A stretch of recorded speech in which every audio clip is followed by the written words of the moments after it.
Hello दोस्तों, नमस्कार दोस्तों। आप सभी का स्वागत है आपके अपने चैनल टारगेट गवर्नमेंट पोस्ट में। देखिए, यहाँ पर बात करने वाले हैं दिल्ली फॉरेस्ट गार्ड एग्ज़ाम 1 मार्च, जो आपका एग्ज़ाम हुआ फर्स्ट एंड सेकंड शिफ्ट में। और आपको क्या गलतियाँ नहीं करनी है, ठीक है। जो मैंने आपको बताया हुआ था उसी तरीके से आपको एग्ज़ाम देना था, ठीक है। जिन लोगों ने गलतियाँ की वो नंबर ऑफ़ क्वेश्चन जो है वो कम अटेम्प्ट कर पाए, ठीक है। तो इस चीज़ का आपको ध्यान रखना है, क्या गलती नहीं करनी है और कैसे प्रश्न पूछे गए, किस टॉपिक में आपको ज़्यादा ध्यान देना है, ठीक है। ऐसा नहीं है कि उस टॉपिक से अब जो 2 मार्च का एग्ज़ाम होगा तो उसमें वैसे ही क्वेश्चन पूछ लिए जाएंगे, क्योंकि टीसीएस एग्ज़ाम करा रहा है, ठीक है। तो टीसीएस के दिमाग को नहीं समझ सकते हो, आपको उसके दिमाग से आगे चलना होगा। समझ रहे हो ना। टीसीएस जिस प्रकार से प्रश्न पूछता है, अब जैसे हम यहाँ पर देख रहे हैं कि हिंदी का जो है लेवल इजी था। मतलब हिंदी हिंदी में अगर आपने मेरी रेगुलर क्लास ली है तो हिंदी में आपने 40 में 40 कर लिए होंगे, ठीक है। 40 में 40 नहीं भी कर पाए होंगे तो 40 में से 35 क्वेश्चन तो कर ही लिए होंगे, है ना।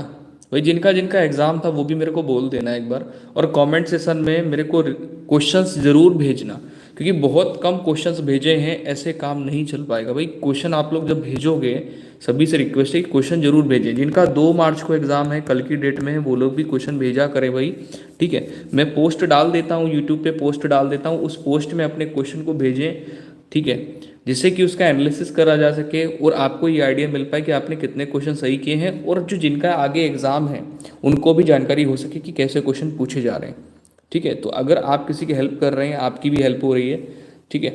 चलो भाई, तो यहाँ पर देखिए कमेंट नहीं शो हो रही है, क्या बात हो गई भाई, एक सेकंड।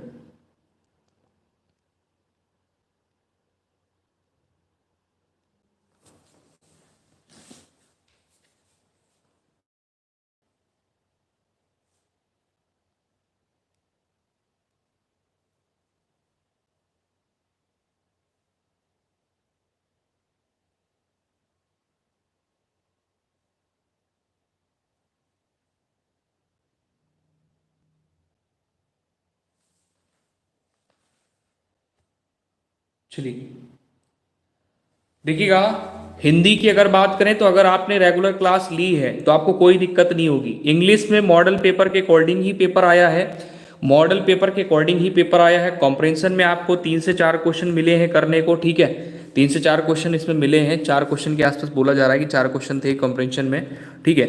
और मिसपेल्ट आया है, एक्टिव वाइज पैसिव वाइज आया है, ठीक है। मिसपेल्ट हो गया, रॉन्ग स्पेल्ट जिसको बोलते हैं हम लोग, मिसपेल्ट रॉन्ग स्पेल्ट बात एक ही है, ठीक है।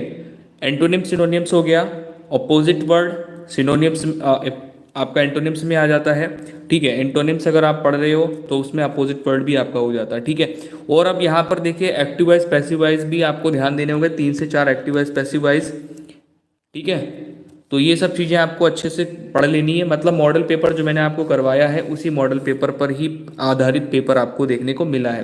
करंट अफेयर आपको ध्यान देना है, करंट अफेयर क्या पढ़ के जानी है भैया, 2020 की पूरी अगर आपने पढ़ी है अच्छी बात है, लेकिन जनवरी का जरूर पढ़ लीजिएगा, 2021 जनवरी का जरूर पढ़ लीजिएगा, ठीक है। बिल्कुल बिल्कुल, देखो मैं वही बात कर रहा हूँ यहाँ पे कि मैथ में मेरे को बता देना भाई, मैथ में CI SI से क्वेश्चन ज़्यादा ही पूछे गए थे। CI SI में क्वेश्चन ज़्यादा ही पूछे। जिनका एग्जाम हो गया भाई मेरे को बोल देना एक बार कि आपको किस किस टॉपिक में क्वेश्चन ज़्यादा देखने को मिले, ठीक है। गुड अटेम्प्ट की बात यहाँ पर कर लेंगे, पहले आप मेरे को ये तो बताओ कि कितने कितने क्वेश्चन आप लोगों ने अटेम्प्ट किए, आप लोगों ने कितने क्वेश्चन अटेम्प्ट किए, ठीक है। मेरे को जो कमेंट आ रही है, किसी ने 135 क्वेश्चन किए हैं, किसी ने 140 क्वेश्चन किए हैं, किसी ने 133 क्वेश्चन 43 क्वेश्चन किए हैं। इस तरीके से क्वेश्चन मेरे को भेजे गए हैं कि इतने इतने क्वेश्चन किए हैं, ठीक है। तो यहीं से एक आइडिया मिल जाता है कि अगर 140 प्लस आप जा रहे हो तो फिर आप ये समझ लो कि आप सेफ जोन में हो, ठीक है। क्योंकि जिस हिसाब से मेरे को कमेंट आई है कि भैया हमने इस तरीके से इतने क्वेश्चन किए, 155 क्वेश्चन किए, जैसे यहाँ पर देखिए पवन कुमार 168 क्वेश्चन किए, ठीक है। हाँ जी। तो यहाँ पर 140 प्लस वाले जो हैं, मैंने जैसे कि आपसे बोला कि आपका एक टारगेट ये रहना चाहिए कि 160 प्लस क्वेश्चन आप कर पाओ। अब जी लेकिन जो सेकंड शिफ्ट का एग्जाम था, सेकंड शिफ्ट में लोगों ने ज़्यादा क्वेश्चन अटेम्प्ट नहीं किए, मतलब ज़्यादा कर ही नहीं पाए, क्योंकि वहाँ पर जो क्वेश्चन थे वो थोड़ा सा लेंदी क्वेश्चन थे, ठीक है, सेकंड शिफ्ट में। अब देखिए यहाँ पर, अच्छा मिथिलेश 180 क्वेश्चन बता रहे हैं कि, चलो बहुत अच्छी बात है। तो टॉपिक आपका यहाँ पर CISI से भी है, CISI प्रॉफिट एंड लॉस हो गया, ये सारे टॉपिक आप अच्छे से पढ़ के जाओगे। मंजीत ने 175 क्वेश्चन किए। और एक सेकंड, रोनीश भाई मेरे को ये बता दो, टॉपिक वाइज बता दो कितने कितने टॉपिक में क्वेश्चन किस किस प्रकार से थे, अगर कोई आपको आइडिया है तो। आप पेपर दे के आए हो, थोड़ा सा भी याद हो तो, है ना। थर्ड शिफ्ट में भी क्वेश्चन हार्ड थे, बिल्कुल सही बात है। ठीक है, सेकंड और थर्ड शिफ्ट का ये सीन था। ठीक है, चलो यहाँ पर देखो भाई, संविधान से क्वेश्चन आ रहे हैं, तो संविधान का मैंने आज भी देखिए एक लाइव सेशन कराया हुआ है। आज संविधान को लेकर के एक लाइव सेशन कराया है, संविधान सभा और संविधान की प्रस्तावना को लेकर के। तो संविधान पढ़ के जाएंगे भाई, जिनका एग्जाम कल लगा हुआ है वो स्पोर्ट्स भी पढ़ लेंगे। ठीक है, पॉलिटी से भी 6 से 7 क्वेश्चन सुनने में आ रहा है, 6 से 7 क्वेश्चन आ रहे हैं। क्या ये बात सही है? क्या ये बात सही है भाई? जो लोग एग्जाम दे के आए हैं 1 मार्च वाला, मेरे को बताइए।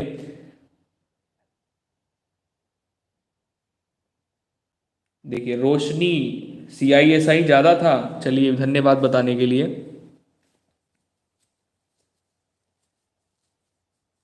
केमिस्ट्री में 4 क्वेश्चन, केमिस्ट्री में 4 क्वेश्चन। ठीक है, फिजिक्स में 3 क्वेश्चन, फिजिक्स में आपके 3 क्वेश्चन।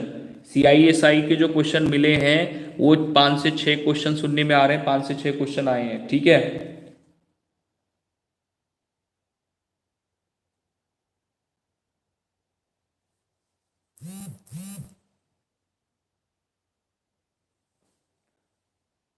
चलिए देखो भैया, आपको टॉपिक यहां पर ध्यान देना है। कल आपका एग्जाम है, हिंदी में विराम चिन्ह एक क्वेश्चन पूछा जा रहा है। कितने क्वेश्चन आए मेरे को बताइएगा, कितने क्वेश्चन? विराम चिन्ह से कम एक क्वेश्चन मिल रहा है। ठीक है, और रीजनिंग में जैसा प्रैक्टिस सेट आपको करवा रही है वैसे ही आपको क्वेश्चन देखने को मिल रहे हैं।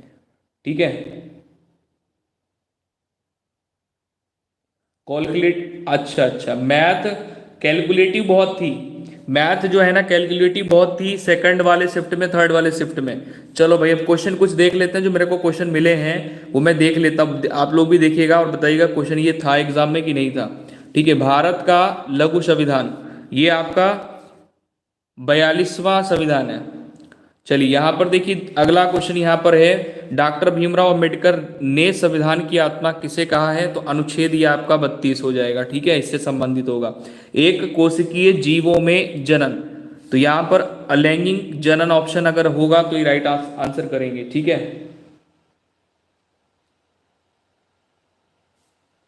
बिल्कुल कट ऑफ की बात करेंगे लेकिन अभी नहीं। ठीक है, पहले आप यहाँ पर देख लो क्वेश्चन ये थे कि नहीं थे। अब यहाँ पर आ जाओ, नेस्कॉम का हेडक्वार्टर, ये क्वेश्चन था या नहीं था? प्रशांत प्रताप सिंह बात करेंगे नॉर्मलाइजेशन को लेकर के भी, लेकिन यहाँ पर ये देखिए कि आपका जो क्वेश्चन है ये एग्जाम में था या नहीं था। ठीक है, तो यहाँ पे देखिएगा हो सकता है कि इनमें से क्वेश्चन रिपीट भी हो जाए, तो आप लोग ध्यान दीजिएगा। नेस्कॉम का हेडक्वार्टर दिल्ली। जयदेव ने गीत गोविंद लिखी है, तो संस्कृत में। ठीक है भाई, सेशन को लाइक शेयर भी कर दो जिससे कि और भी लोगों तक वीडियो पहुंच पाए और लोग जुड़ पाए, है ना। सेशन को लाइक शेयर भी करेंगे, ऐसे काम नहीं चलेगा।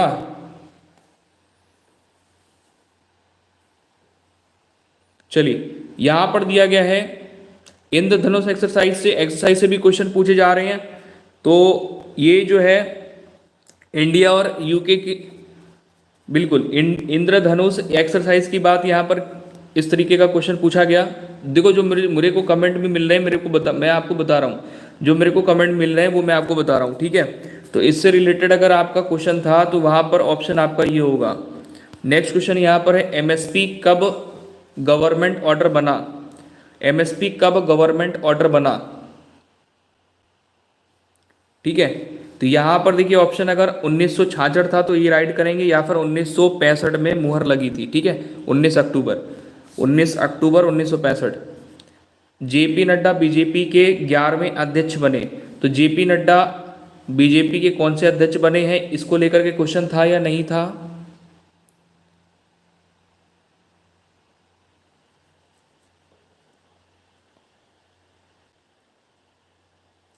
ठीक है, तो 11वें अध्यक्ष बने हैं। करंट से भी देखो भाई, करंट के क्वेश्चन, करंट की मैं बात बता दूं आपको, करंट की यहाँ पर मैंने बात बताई आपको। हाँ जी, करंट आपको 2020 और जनवरी 2021 का पढ़ना है। इसमें आपको 6 से 7 क्वेश्चन मिल रहे हैं करंट के, 6 से 7 क्वेश्चन करंट के मिल रहे हैं, ठीक है। चलिए यहां पर आ जाइए क्वेश्चन में, क्वेश्चन में आइए फटाफट से। सीबी, सीबी की स्थापना कब हुई थी? 12 अप्रैल 1988। दूसरा क्वेश्चन था चंपारण सत्याग्रह कब हुआ था? तो अप्रैल मई 1917 में, ठीक है। नेक्स्ट क्वेश्चन है भाई, देखो मेरे को क्वेश्चन यहाँ पर देखते रहो, मेरे को बताते रहो क्वेश्चन ये था या नहीं था, ठीक है। पहले थोड़ा सा ध्यान दो, उसके बाद में यहाँ पर बात कर लेंगे, कट ऑफ की भी बात कर लेंगे, गुड अटेम्प्ट की हमने यहाँ पर बात अभी नहीं की है। अभी यहाँ पर हमने केवल और केवल बात की है कि आप सेफ जोन में हो, 150 प्लस करके आए हो तो, ठीक है, बिल्कुल बताएंगे।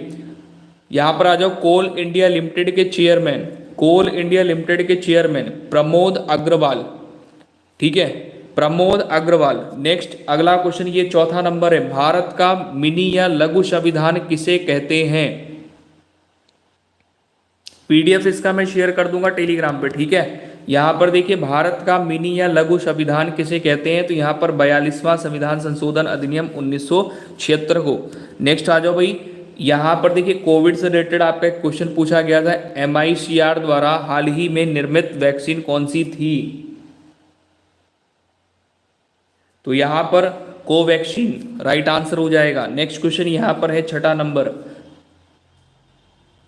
छठा नंबर, विश्व की प्रथम टाइफाइड वैक्सीन बनाने वाला देश कौन है? ये क्वेश्चन मैंने करवाया हुआ था, अब ये आया है कि नहीं आया ये मेरे को नहीं पता है, आप लोगों ने भेजा है इसलिए मैंने करवा रहा हूँ यहाँ पे, ठीक है। तो यहाँ पर राइट आंसर करेंगे पाकिस्तान, 15 नवंबर 2019 को। अगला है 7 नंबर प्रश्न है, देखो भाई, भारत में कब राष्ट्रमंडल शूटिंग और तीरंदाजी चैंपियन आयोजित होगी? तो यहाँ पे देखिए, ये है जनवरी 2020 में चंडीगढ़, ठीक है। इस तरह का क्वेश्चन था या नहीं था? इस तरह का क्वेश्चन नहीं था ये, भाई बताते रहोगे, ऐसे काम नहीं चल पाएगा ना। भारत के संविधान के आदर्श एवं गणतंत्र किस देश के संविधान के लिए,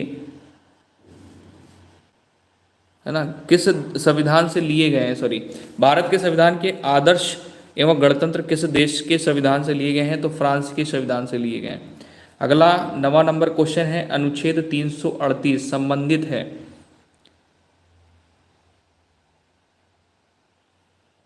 तो यहाँ पे आपका जो राइट आंसर होगा, अगर ऑप्शन था तो राष्ट्रीय अनुसूचित जाति आयोग से।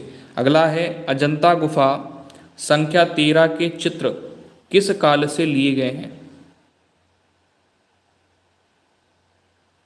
तो प्रारंभिक काल से। अगला है 11वां, 5 बार विश्व मुक्केबाजी चैंपियन भारतीय कौन है? तो मैरी कॉम 6 बार, ठीक है भाई। इतने सारे लोग ऑनलाइन वॉच कर रहे हो, सेशन को लाइक शेयर भी करते रहा करें, जिससे कि और भी लोगों तक वीडियो पहुंच सके और भी लोग जुड़ पाएं। मोल किसकी इकाई है? मोल किसकी इकाई है? ये देखिए साइंस का क्वेश्चन है, मोल किसकी इकाई है? पदार्थ की मात्रा की, ठीक है। मोल किसकी इकाई है? पदार्थ की मात्रा। नेक्स्ट आ जाइए, 13 नंबर क्वेश्चन है, एक कोशिकीय जीव में किस प्रकार का जनन होता है? तो अलैंगिक जनन, ठीक है। ये सब क्वेश्चन थे, अनमोल राज कह रहे हैं ये सब क्वेश्चन थे। चलिए अच्छी बात है भाई बताने के लिए। और जो क्वेश्चन रह जा रहे हैं भाई, मेरे को मैथ के क्वेश्चन नहीं किसी ने भी सेंड किए कि ये तो बता दिया कि हाँ इन टॉपिक से क्वेश्चन पूछे गए, मैक्सिमम टॉपिक। और रीजनिंग में जैसा मैं आपको प्रैक्टिस सेट करवा रहा हूँ, तो वो प्रैक्टिस सेट आप लगाते रहो, मतलब एग्जाम में आपको कोई दिक्कत नहीं होगी। आप हंसते हंसते कहोगे कि हमने जो क्वेश्चन कराए आपको प्रैक्टिस सेट में, वैसे ही आपको पेपर वहाँ देखने को मिला, ठीक है। जो टॉपिक से करवा रहे हैं उन्हीं टॉपिक से ही क्वेश्चन आ रहे हैं। एक कोशिकीय जीव में किस प्रकार का जनन होता है? तो अलैंगिक जनन। अगला क्वेश्चन ये 14 नंबर है, सबसे बड़ा दून क्षेत्रफल कहाँ पर है? तो देहरादून उत्तराखंड में। नेक्स्ट आ जाओ भाई, भाई देख लो समझ लो, मानते हैं कल एग्जाम है, समझ लो, पहले देख लो, हो सकता है इनसे ही कोई क्वेश्चन आपको मिल जाए, रिपीटेड हो जाए। ठीक है, रिपीट हो जाए कोई क्वेश्चन। यहां पर है कार्टोसैट 3 सैटेलाइट जो है, इसकी मिशन लाइफ कितने वर्ष है? कार्टोसैट 3 सैटेलाइट जो है, इसकी मिशन लाइफ कितने वर्ष है? तो 5 वर्ष है। अगला क्वेश्चन है, डॉक्टर भीमराव अंबेडकर ने संविधान की आत्मा किसे कहा था? किसमें कहा था? अनुच्छेद 32 को कहा था। ठीक है,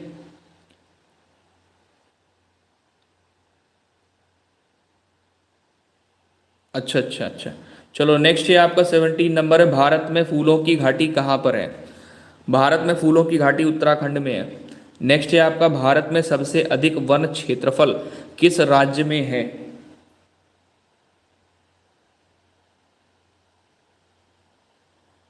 तो यहाँ पे आपका राइट आंसर हो जाता है मध्य प्रदेश में है। और ये कितने एरिया में है? तो 77,414 वर्ग किलोमीटर। अगला क्वेश्चन है यहाँ पे, भारत के संविधान में अनुच्छेद 343 किससे संबंधित है? तो भारत में संविधान की जो धारा है 343 ए, इसके अनुसार देवनागरी लिपि में हिंदी संघ की राजभाषा से है। ये मैं करवा चुका हूँ, ये वाला क्वेश्चन मैंने करवाया हुआ है। भारत का सबसे बड़ा डेल्टा कहाँ पर है? तो ये भी क्वेश्चन करवाया हुआ है, Ganga Brahmaputra delta 75,000 kilometre square. अगला है 21 नंबर क्वेश्चन है, यहां पर क्या दिया गया है? मत्रार की खाड़ी कहां पर है?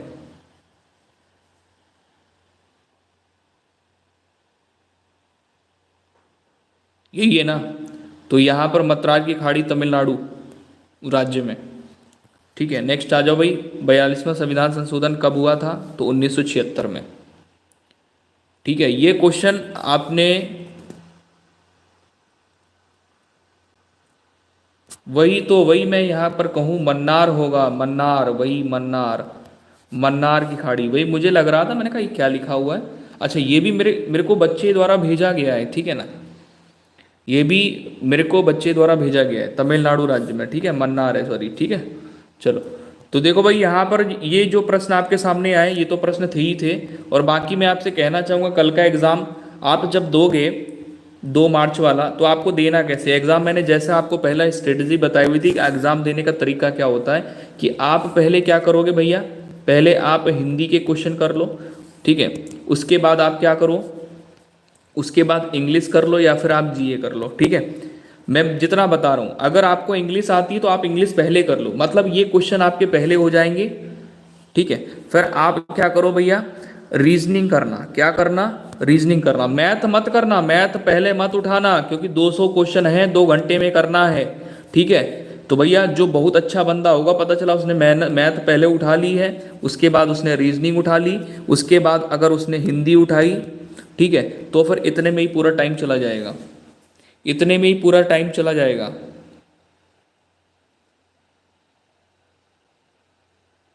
ठीक है, इतने में ही पूरा टाइम आपका चला जाएगा। मैं आपको बता रहा हूँ, आपको बता रहा हूँ, अगर इंग्लिश आती है तो ठीक है, नहीं तो आप इसको छोड़ो, आप हिंदी पहले उठाओ, क्योंकि हिंदी आसान आ रही है, हिंदी में पूरे क्वेश्चन करने, छोड़ने नहीं है।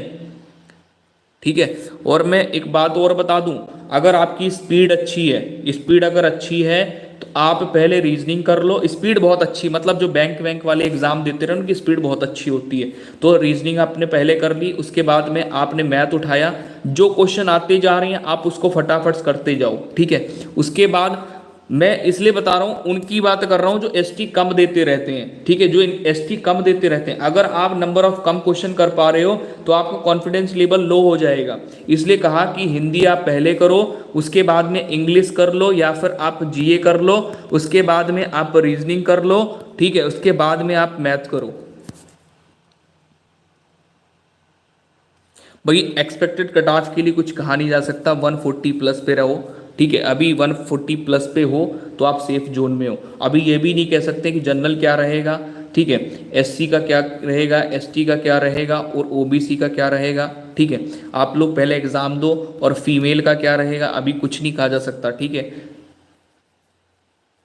ये सब पहले थोड़ा सा जानकारी लेने दो मुझे, मैं एक पोस्ट डालूंगा, उसमें आप लोग बताओ कि हमने नंबर ऑफ क्वेश्चन कितने अटेम्प्ट किए, कितनी कट ऑफ जा सकती है।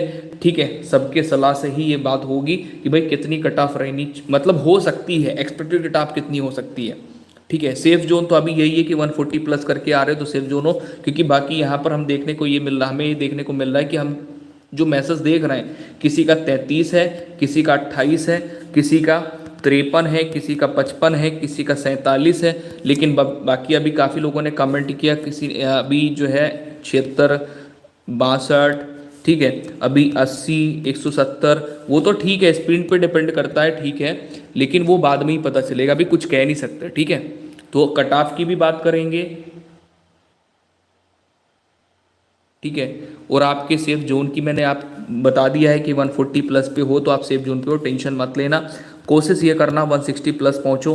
ठीक है, क्योंकि यहाँ पर भैया मेरिट का बड़ा लोचा होता है। हाँ, नॉर्मलाइजेशन की बात यहाँ पर की जा रही है कि नॉर्मलाइजेशन होगा या नहीं होगा, तो नॉर्मलाइजेशन होने की चांसेस हैं 90%, 10% नहीं है, तो वो पूरी जब जानकारी हो जाएगी उसके बाद में ही मैं आपको 100% बता पाऊंगा। ठीक है, क्लियर है ना। कुछ लोग कह रहे हैं नॉर्मलाइजेशन होगा, तो मैं कहता हूं कि भैया होगा, लेकिन 90% चांसेस हैं और 10% नहीं है, लेकिन ये कंफर्म करने के बाद में ही आपको मैं बता पाऊंगा। ठीक है, नेगेटिव मार्किंग तो सभी को पता होगी भैया, 1/4 है नेगेटिव मार्किंग, आज उसका आपके एडमिट कार्ड में ही लिखा हुआ था। ठीक है, चलो जय हिंद सभी को, गुड नाइट, शुभ रात्रि। लेकिन भैया क्वेश्चन आप लोग दे करके आए, पेपर दे करके आए हो, तो क्वेश्चन मेरे को कमेंट सेशन में तो ज़रूर भेज दिया करो, इतना सा कम से कम कर दो। आप लोग मेहनत किए, आप लोग कमेंट में मेरे को जब ये वीडियो यूट्यूब पे अपलोड हो जाए तो भैया क्वेश्चन भेज देना। ठीक है, रीजनिंग के क्वेश्चन मेरे पास नहीं आए हैं, हिंदी में इतनी मेहनत करी, बाकी सब में आपके लिए इतनी मेहनत करी। हाँ, जो भी है बच्चा दे करके आ रहा है, तो इंग्लिश में बिल्कुल जैसा मॉडल पेपर कराया वैसे ही है, रीजनिंग में जैसा मॉडल पेपर कराया वैसे ही है, जीए में क्वेश्चन भी आपके फंसे हैं, ऐसा नहीं क्वेश्चन नहीं फंसे हैं, जो मैंने करवाए हैं पूछा गया है। चलो जय हिंद, गुड नाइट, शुभ रात्रि।